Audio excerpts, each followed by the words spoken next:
Hey guys and gals, this is George, the Shade Tree Fix-It Man, and I'm here at Dodge Center Airport. And today, we're going to do our last road test on the Gadget bike before the teardown. And some of you were concerned that I wasn't wearing a helmet. Well, today, I got a helmet on. Okay, it's a little bit windy, a little bit cold, but we're going to do it.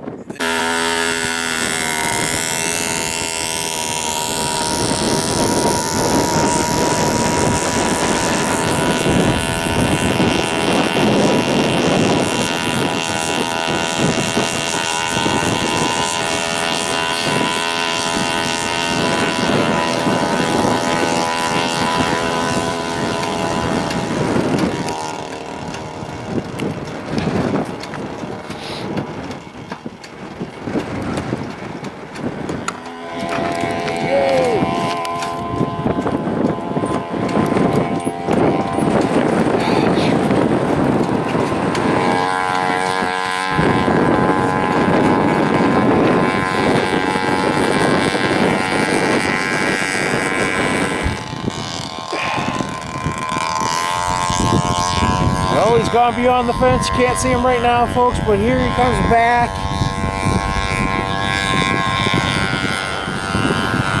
The Shady Tree Man, son, Chad, speaking to you.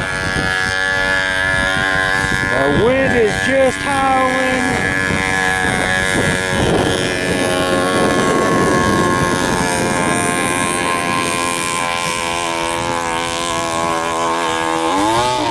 Probably only 24 degrees out the max with a wind chill of, I'd say, around 0.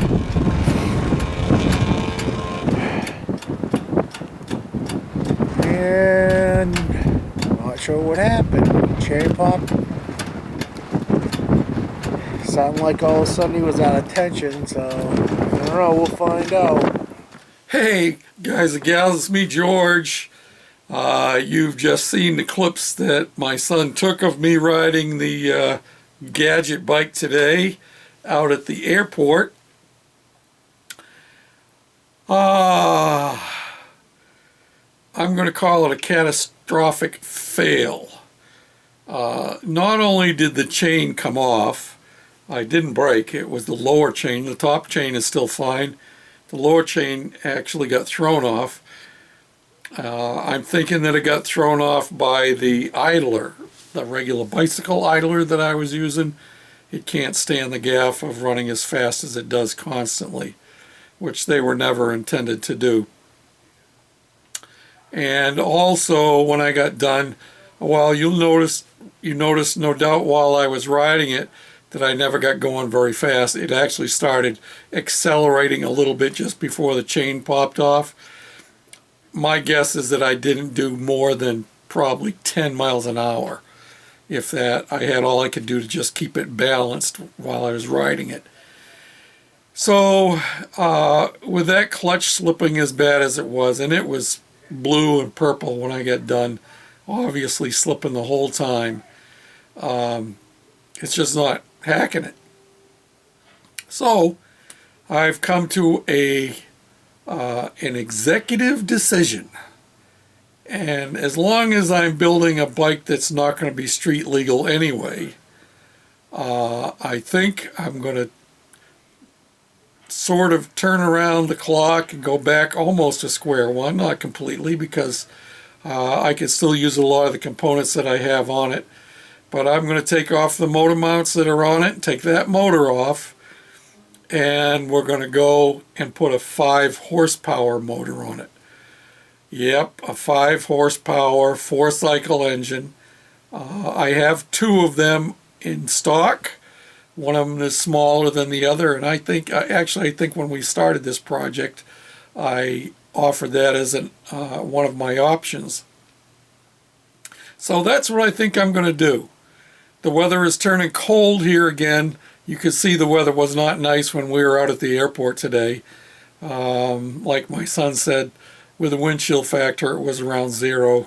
It was pretty windy. It was overcast, and the fellow from the airport said we didn't have to worry about any incoming traffic because they weren't flying anyway, and they didn't have any of their beacon lights going, and their windsock was just about straight out, so it wasn't a day fit for flying. But this proved a couple of things to me. Chainsaw motor would move it if it had an appropriate clutch, and I can't use a regular bicycle idler to expect it to control, especially the long chain that we have on that OCC chopper. So we're going to be redoing some things and modifying it again. So we're not worried about paint colors or stripping it down or any of that stuff. We're going to go back and tear this all apart and start going at it again. It'll probably be a couple of weeks before I get at it again. Like I said, the temperatures are dropping, heading back down towards zero again. Hey, this is Minnesota, and it is February, right around the door. So this is cold season. And actually, the last week we've had a few nice days when it's been in the 30s. So that's why I spent quite a bit of time out in the garage. So anyway, that's where we're headed. It's still going to be called the Gadget bike, and we still got lots of utensils and wrenches that are going to come into play. And I'm thinking that I can probably use the exhaust system. Obviously, it'll have to be modified again to work with this motor. But yeah, it's just more of the project. It's more fun in the garage. So until next time, this is George, the Shade Tree Fix-It Man, saying thanks for watching and following along, and thanks for your patience. We're going to get there, I promise. Bye now.